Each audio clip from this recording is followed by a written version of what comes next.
The prison chow hall went silent. The silence was absolute the moment the new inmate walked in. He was an older man, calm, composed, and completely out of place in a room like that.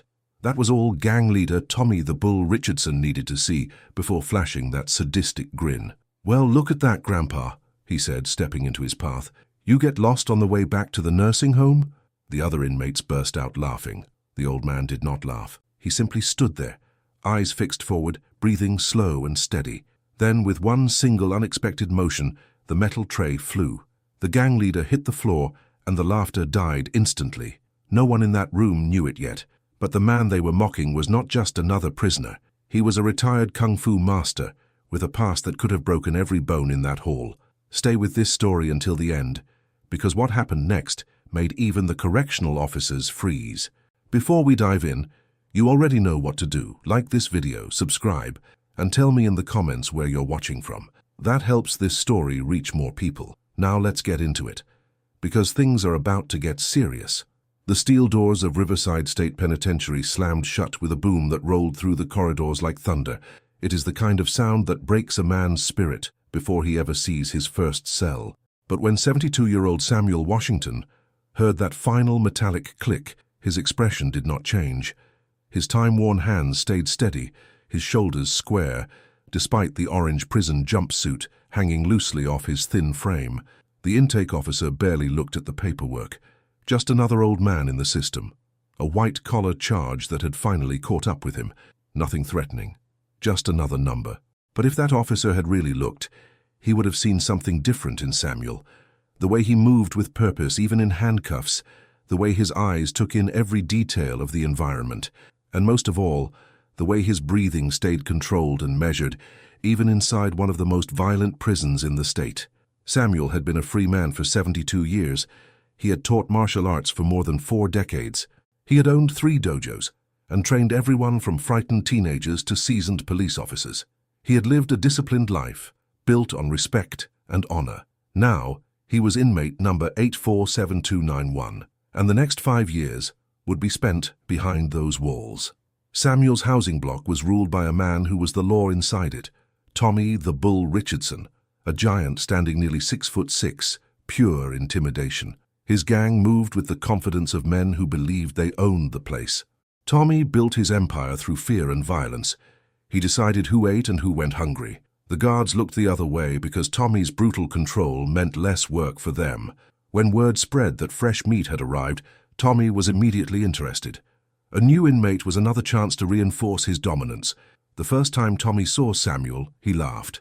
An old man, grey hair, wrinkled hands, slow steps.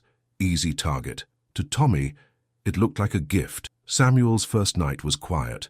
He made his bed with military precision and sat down. He did not speak to his cellmate, a nervous young man named Marcos. "You seem different," Marcos whispered in the dark. "New guys are always either terrified or trying to act tough.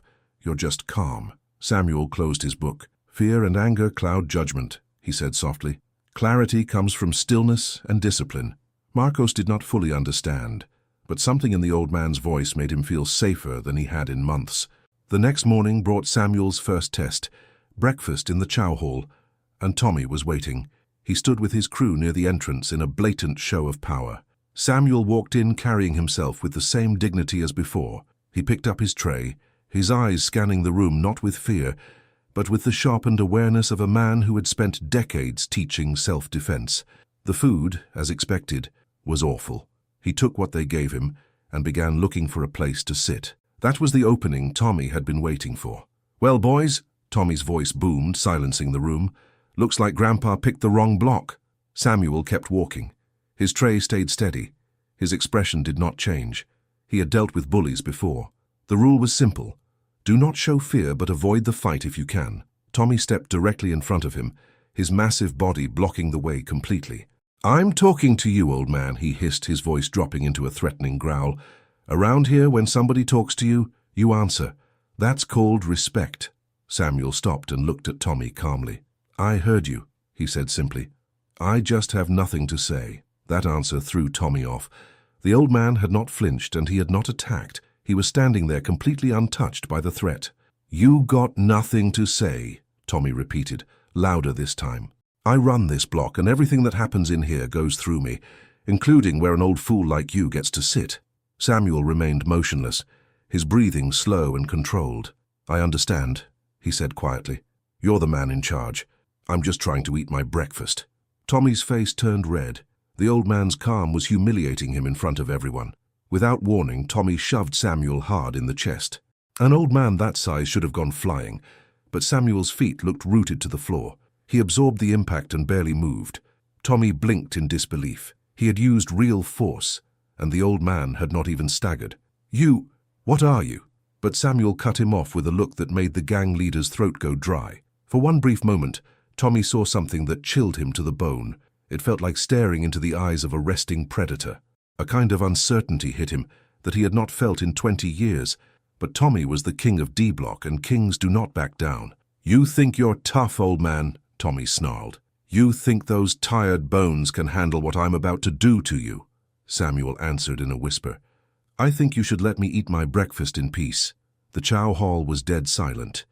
Tommy's gang shifted restlessly. Cobra, one of his enforcers with teardrop tattoos under his eye, took a step forward. "Tommy, you want me to teach Grandpa some manners?" But Tommy raised a hand. This was personal now. Samuel's calm was tearing apart his authority. He needed to end it brutally. "No," Tommy said. "This one is mine." What happened next became prison legend. Tommy pulled back his right fist, putting all his weight into a punch meant to crush the old man's jaw. Samuel saw the strike the moment Tommy's shoulder tightened. 43 years of training had given him an understanding of movement and mechanics that felt almost supernatural. The punch was powerful but predictable. Time seemed to stop. Samuel's body moved with smooth precision. His left hand came up, deflecting the punch just enough for it to miss his head by inches. In the same instant, his right palm shot forward with surgical accuracy, striking a pressure point just below Tommy's sternum. The technique was called the iron breath. Tommy's eyes went wide. His huge body folded in on itself as he dropped to his knees, unable to breathe. The air exploded out of his lungs. Samuel's tray clattered to the floor. The silence was deafening. Cobra and the rest of the gang froze. Their invincible leader was on his knees, defeated by an old man who looked like he should have been playing chess. Samuel looked down at Tommy, almost with pity. "I asked politely," he said.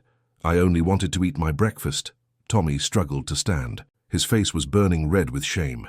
The humiliation was unbearable. "You," he hissed, pointing a trembling finger. "You're dead."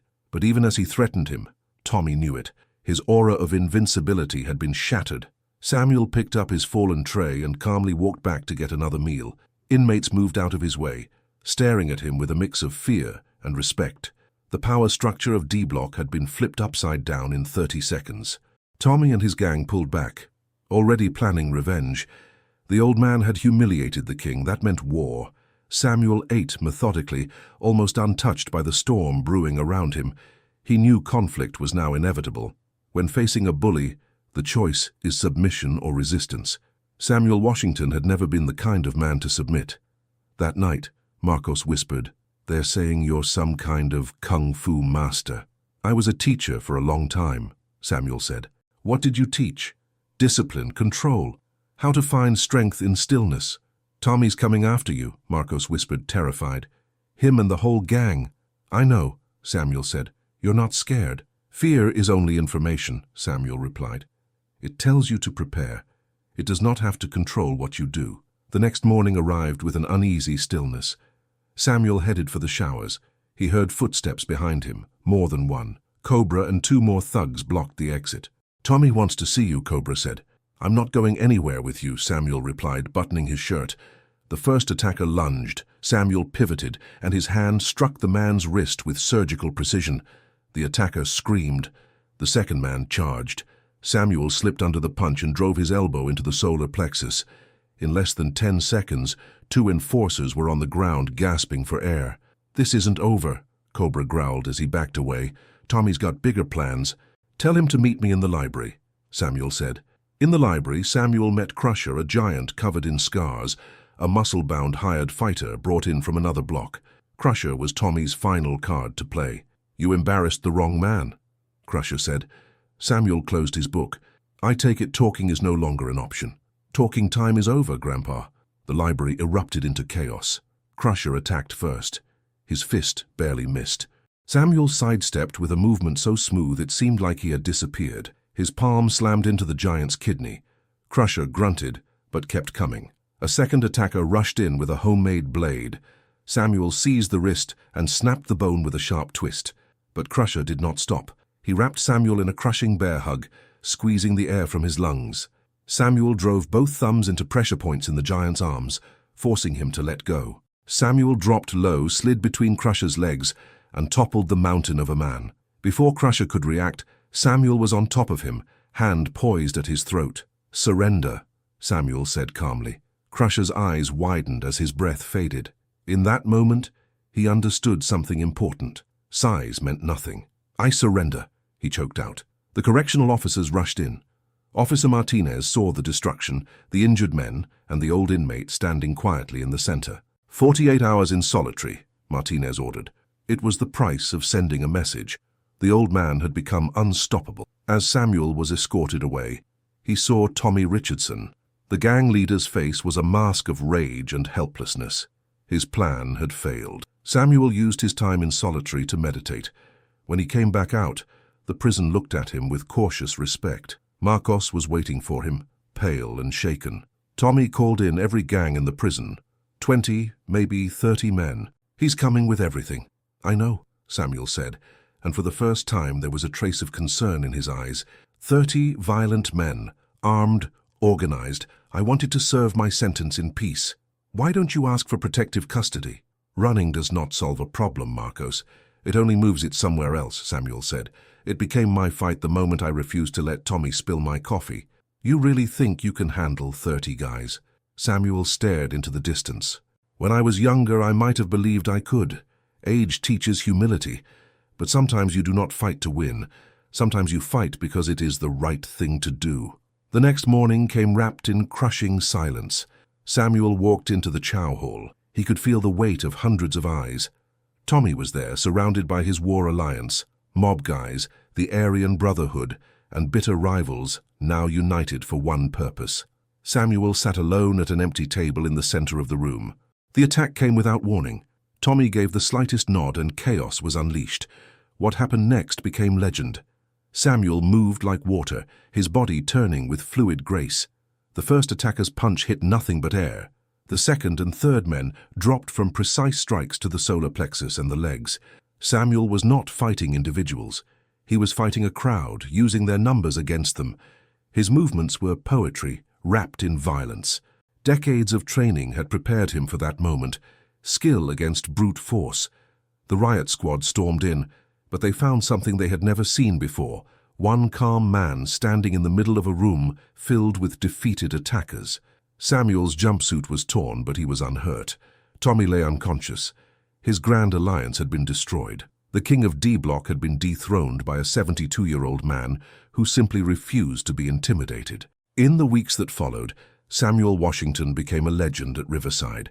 He showed everyone that true strength comes from discipline and that real power flows from inner peace. He served out the rest of his sentence teaching meditation in the prison library. When the day of his release finally came, Samuel walked back through those steel doors the same way he had entered, with dignity and unshakable calm. The lesson he left behind echoed through every block. Never judge a man by his appearance, because you never know what kind of power lives beneath a gentle exterior. Sometimes, the greatest warriors are the ones who choose not to fight until there is no other choice.